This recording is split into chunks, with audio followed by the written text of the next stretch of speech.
Olá, bem-vindos a mais um vídeo no Road to Agility, onde eu apresento padrões e técnicas simples que vão aumentar a sua velocidade no desenvolvimento de software em 50%. É importante lembrar que essa combinação de técnicas e padrões é fruto de muito estudo, experimentação e mais de 20 anos de experiência trabalhando com pesquisa e desenvolvimento de software aplicado aos mais diversos setores da indústria. Hoje eu quero falar com vocês sobre o que é essa aceleração, o que é esse aumento de velocidade no desenvolvimento de software. Quer dizer que você vai codificar mais rápido? Não.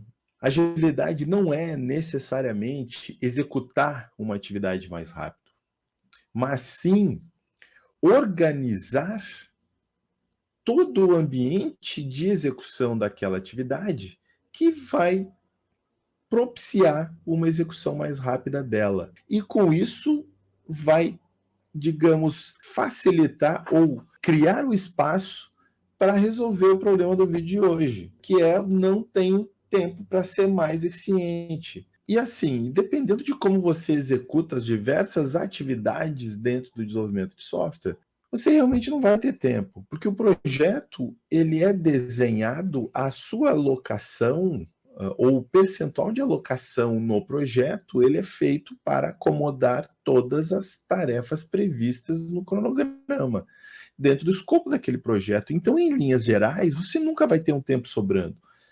E quanto melhor for o seu gerente e você na estimativa dos prazos e um planejamento bem feito, menor vai ser esse espaço entre o tempo de se terminar uma atividade e se começar outra, sob pena de que, se você errar, né, vai extrapolar se errar para mais, você vai extrapolar o tempo, se errar para menos, né, você vai ficar com uma sobra muito grande, né? Então, se você trabalha numa fábrica ou se tem diversos projetos em andamento ou na fila, projetos vão esperar mais do que precisariam, se é uma fábrica vai faturar menos do que poderia faturar. Então, a metodologia que eu criei é exatamente buscando olhar para os fatores que nos deixam lento. E eu notei, com o passar do tempo e dos diversos tipos de projetos com os quais eu trabalhei, com times jovens, times maduros, times assim, muito bons em determinadas tecnologias que faziam as coisas muito rápidas, e mesmo assim haviam dificuldades inerentes a outros fatores que não eram aqueles que os times dominavam. Então, com base nisso, eu isolei esses 3 pilares, né? Pessoas, processos, tecnologia. Por que esses 3 pilares? Né? Tecnologias vão dar suporte, vão instrumentar, né? As pessoas vão executar o trabalho e o processo vai organizar. Se eu tiver muita tecnologia fazendo muita coisa, eu vou gastar muito tempo gerindo a infraestrutura que deveria me ajudar. Se eu tiver muitas etapas de processo, eu vou ter um processo moroso que vai me dificultar a execução e eu vou estar medindo muita coisa que, no fim, essa medição se torna falsa, porque eu estou gastando tempo para gerar aquela métrica que a gestão está pedindo. E com isso, a execução é comprometida, né? Ou seja, a agilidade, na minha visão, é o equilíbrio entre processos, pessoas e tecnologia. Se as pessoas não tiverem influência, não forem desenvolvidas, não tiverem, digamos, uma naturalidade com o estilo e desenvolvimento das tecnologias, procedimentos, não tiver liberdade para poder contribuir com o que ela realmente tem expertise, então você acaba sofrendo da mesma maneira. Né? Então, a minha metodologia ataca exatamente esses gargalos, que é o que eu chamo aí de pontos de perda de velocidade. Ou seja, se a gente gasta muito tempo com o processo, a minha semana só tem 5 dias, eu tenho 40 horas. Ah, eu posso fazer hora extra? Pode. Mas aí eu estou estressando o time, eu estou estressando as pessoas, e possivelmente isso vai acabar incorrendo em frustração, né, em falta de tempo para ser mais eficiente, porque as pessoas não vão conseguir pensar, ser criativas sem conseguir parar, né? E realmente olhar para a estrutura, para o ambiente, para o projeto, e ainda saber que, poxa, tudo que eu identificar aqui eu vou ter que fazer, só que eu não estou com tempo sobrando nem para fazer o que eu já me planejei. Quando dirá as coisas que eu estou descobrindo, as melhorias, que algumas melhorias, né, podem demorar a aparecer. Né? Então, como você pode criar um ambiente sustentável de melhoria continuada com uma baixa quantidade de burocracia, mas com a burocracia suficiente para que os gestores, os gerentes, tenham visibilidade de quando a coisa vai acabar, de como a coisa está evoluindo. Como é que a gente trabalha, né? Então, é exatamente disso que eu venho falando em todos os vídeos que eu trago para o YouTube, em termos de atividades, quebra de atividade, montagem de arquitetura, seleção de tecnologia. Todas essas são etapas críticas, são etapas que têm um grau de incerteza muito grande. O que é o grau de incerteza grande? Eu tenho que avaliar. Sempre que eu vou selecionar uma tecnologia, eu preciso avaliar aquela tecnologia, a menos que eu já tenha uma fluência muito grande, né? E se eu tô tendo se eu já tenho fluência, eu não vou precisar fazer avaliação, mas eu vou precisar entender se ela atende ao projeto que eu vou executar, ou seja, que eu penso em utilizar, né? E principalmente se o time que eu estou também tem influência, tem domínio. Não adianta um desenvolvedor só dominar e os outros não terem o mesmo expertise ou não complementarem com expertise em outras áreas. Então, algum grau de incerteza e que vai demandar estudo sempre vai haver em todo projeto, né? Ponto. E aí, então, vamos aqui nos pilares da minha metodologia. Ó. Processo, pessoas e tecnologia gerando agilidade, por isso que eu trouxe ela para o outro lado. Né? Então, se você não conseguir, por exemplo, organizar as atividades, né? Registrar devidamente o que está acontecendo e ter condições de se reportar, você não tem um bom processo. E o que seria esse se reportar? Por exemplo, foi montado o plano do projeto em cima da jornada que foi desenhada pelo time de negócio. Eu tenho um e-commerce que está sendo construído. E aí, no board, entram histórias que você não vê claramente os fluxos e que vão demorar muito. E, ao mesmo tempo, elas não têm as atividades, ou as atividades que estão criadas, elas não dão uma real ideia de progresso para o gerente. Se ela não dá uma ideia de progresso, eu estou me reportando. Poxa, se o meu processo não suporta o reporte, ele não está fazendo sentido. E ele está consumindo tempo e energia.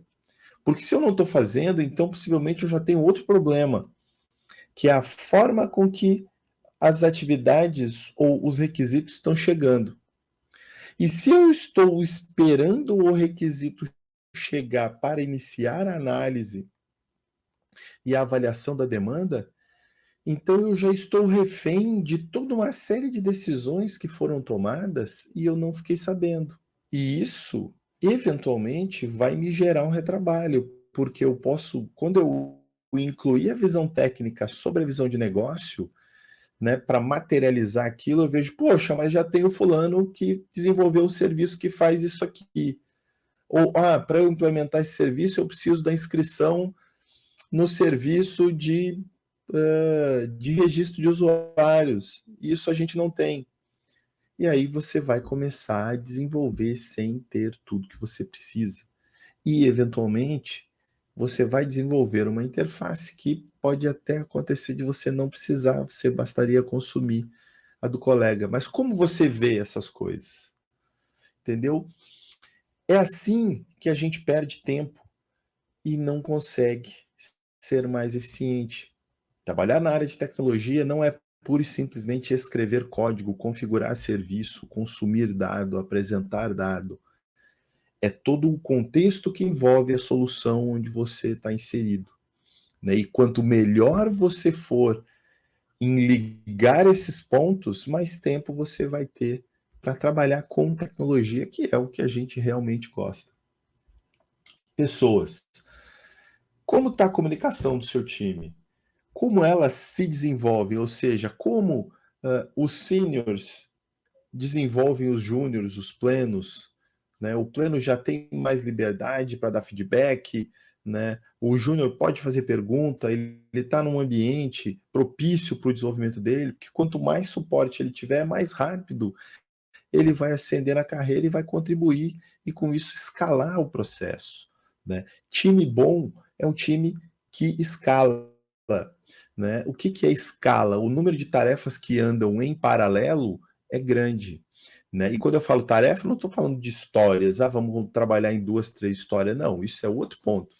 Eu falo de tarefas. Digamos que foi definido o escopo no nível de operação de banco, ou seja, operação de banco, digamos ali, de operação dentro do fluxo de uma entidade, cadastro de uma entidade. Então, eu tenho ali na minha arquitetura, eu tenho as várias atividades que eu vou precisar executar, eu vou precisar validar, eu vou precisar criar a rotina de acesso a banco, vou precisar mapear se eu estiver usando objeto relacional, ou eu vou precisar criar os eventos, enfim. Eu já tenho meio que um roteiro, inicialmente ele pode ser definido como um template em alguma ferramenta ou escrito até ser disseminado e depois para ele poder ser melhorado e ser modificado para dar mais agilidade. Se você tiver essas atividades separadas, você consegue agilizar a quebra e montagem do board. E com isso, distribuir essas atividades, ver todas as que não têm uma interdependência direta e trabalhar em paralelo, né? Se apoiando nos testes para dar o feedback de que está tudo ok, né? E com isso, você consegue gerar um fluxo de entrega com muito mais naturalidade, né? E tecnologias, como é que você escolhe as tecnologias? É com base no problema, nas dores? É com base numa visão direcionada? Você absorve as demandas que vêm da própria corporação, algumas diretivas sempre vêm, né, de segurança, de DevOps, enfim, até mesmo financeira, né, em termos de consumo, dependência, licenciamento, né? Então, assim, são várias as possibilidades. Como é que você lida com essas coisas? Você instrumenta tudo que você faz é manual? Ele depende de você ou ele tem ferramentas que executam e registram para que isso possa ser analisado e melhorado depois, né? Fazer manualmente não tem problema, né? Mas o importante é você tentar pensar em como pode melhorar aquela execução que você faz manual no início, para que em algum momento do tempo ela esteja automatizada e liberar tempo para você fazer outra coisa. No momento que você deixa de fazer e ainda ganha um registro para auditoria e medição, é legal. E é importante entender que as medições não são para performance ruim ou boa, não. É para saber a direção e o custo. Poxa, às vezes até o volume, a gente não tem ideia do volume de algumas atividades que a gente faz. E às vezes ali tem um tempo gigante que poderia estar sendo focado em eficiência. E como é que você, né, junta tudo isso? Como é que se aplica? Né? Assim, tenta priorizar tudo junto, ao final da sprint tem. Como é que você compõe essas tecnologias? Como é que você junta tudo isso? Né? Então, assim, é importante partir de referências, né? Partir de. Eu não falo de como os outros fizeram, mas é importante você olhar para o que os outros fizeram e trazer para dentro do seu universo. Poxa, aqui a nossa realidade é essa. O meu time tem esse perfil, né? Então faz sentido como? Esse é que é o importante. E no momento que você parte de algo que já foi iniciado, ou já foi feito, ou já foi validado, você consegue com mais facilidade, né, iniciar a implantação de qualquer coisa, né? Desde que essa etapa do como isso pode ser aplicado dentro da minha realidade, né, e ser disseminado. Toda cultura, tecnologia ou prática, ela precisa ser disseminável. Se ela não for, você vai estar sempre lutando na camada zero dos seus projetos. Mas e aí, Adriano, como é que a gente começa isso daí? Então, eu separei aqui alguns pontos e o impacto que eles geram, né? Então, aqui seria um ciclo, né, de aceleração, né? Então, o ciclo de aceleração é quando você define alguns pontos que serão trabalhados e serão avaliados pelo time, assim, poxa, funcionou, não funcionou, poxa, a gente tentou fazer muita coisa, mas é maior do que a gente esperava, é mais difícil, então a gente vai ter que reduzir. É isso aí, agilidade é você identificar o tamanho do seu passo, trabalhar, definir o próximo passo e trabalhar para alcançá-lo. Se ele ficar grande, reduz, trabalha, ficou legal, segue repetindo. E assim, basicamente isso. Todo o resto é agregado para dar transparência do que está sendo feito. É somente isso aí. Então, vamos lá. Eu separei pelas cores, né, processo, tecnologia e pessoas, porque é como eu disse, a gente precisa trabalhar os três pilares, senão não vai conseguir aceleração de verdade. Porque no fundo, a gente precisa fazer com que as pessoas executem mais rapidamente. E a gente só vai conseguir isso tanto desenvolvendo ou possibilitando que ela se desenvolva, né? E otimizando todo o esforço gasto com processo e tecnologia para que a gente gere esse tempo para a organização. Então, assim, eu selecionei aqui 4 pontos. Definir fronteira de processo. Desenvolvedores sendo envolvidos na etapa de elaboração. Camadas de arquitetura de referência. Granularidade das atividades por tipo e fluência. Aliás, vamos mudar aqui para gradação das atividades por tipo e fluência. Então tá. O que são esses 4 itens aqui? O que a gente vai ganhar? Né? Então, assim, se você tiver uma fronteira de processo, e aí aqui embaixo estão os itens de agilidade, né? O que é efetivamente agilidade, que é o que o time vai ganhar, né? Então, assim, se você tem uma fronteira de processo, você consegue liberar o time para trabalhar da forma que ele quiser. Por quê? Porque ele vai poder se organizar, quebrando as coisas do jeito que ele achar melhor, mas ele vai ter um conjunto de passos que vão alimentar a interface que precisa ser reportada, ou seja, o time vai organizar o trabalho dele e esse trabalho vai ser linkado com os itens que serão observados pelo time de gestão. E aí, com isso, o time vai saber como está o progresso dele, vai poder paralelizar as coisas, repriorizar as coisas, mexer ali dentro do escopo dele, e ao mesmo tempo o pessoal de negócio vai saber dentro do nível que lhe interessar, sem impactar no dia a dia, como está o andamento efetivo no macro ciclo daquele projeto. Ou seja, você separa. E se você trabalha com cliente, o cliente tem um processo que fatalmente vai ser diferente do seu, né? Então você precisa conseguir reportar para ele, né, o progresso e não pura e simplesmente ou mostrar o seu board, né, não faz sentido. Para ele, o interessante é ver macros de contexto de entrega, ou seja, funcionalidades, blocos, né, de operações com contexto frente a todo o projeto e o tempo para ele ter uma ideia realmente de em que ponto, né, no desenvolvimento o time está. Nasce a camada 0 de qualquer projeto. O que é a camada 0 de qualquer projeto?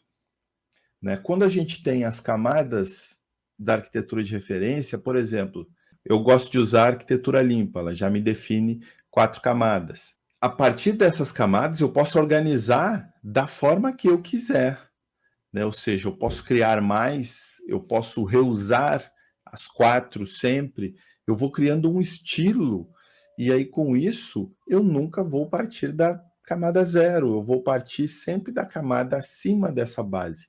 Mas essa base ela não pode ser, digamos, um projeto. Ela precisa começar a se descolar. Pode nascer o primeiro projeto e ele se descolar para que dali outros, né, possam utilizar aquela série de conceitos, premissas e modelagem. Transparência no dia a dia, no trabalho do dia a dia do time.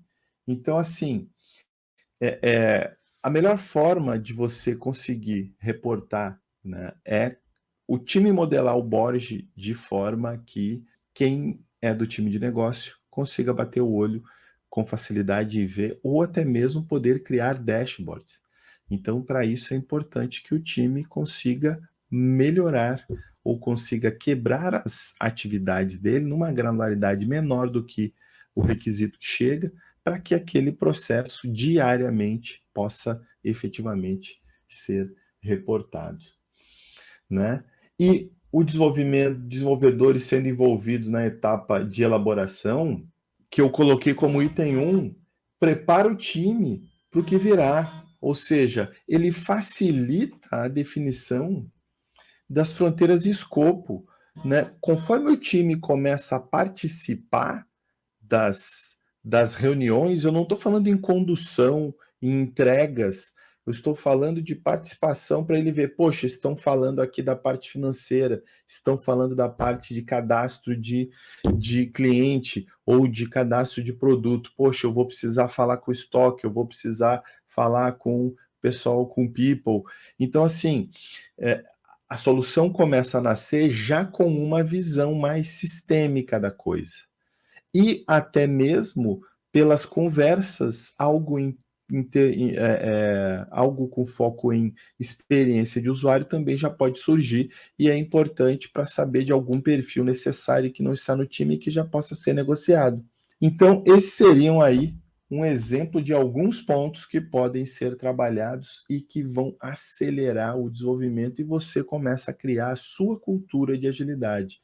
Ou seja, você coloca a agilidade, né, como algo vivo que você vai sempre avaliar para melhorar o seu dia a dia e com isso ter tempo naturalmente para ser mais eficiente. Beleza? Bom, aplique que você vai ver isso mudar o seu dia a dia para melhor. Né? E aí vai resolver aqueles problemas de defasagem tecnológica, de trabalhar sempre com as mesmas coisas do mesmo jeito, de ver os outros usando novas tecnologias e você não consegue porque não tem tempo. Né? Então, comece a trabalhar passo a passo, aplique esses itens, nem que seja um item, e você já vai notar a diferença. Beleza? Bom, gente, é isso aí. Eu sou Adriano Ribeiro e esse é o Road to Agility. Valeu, gente.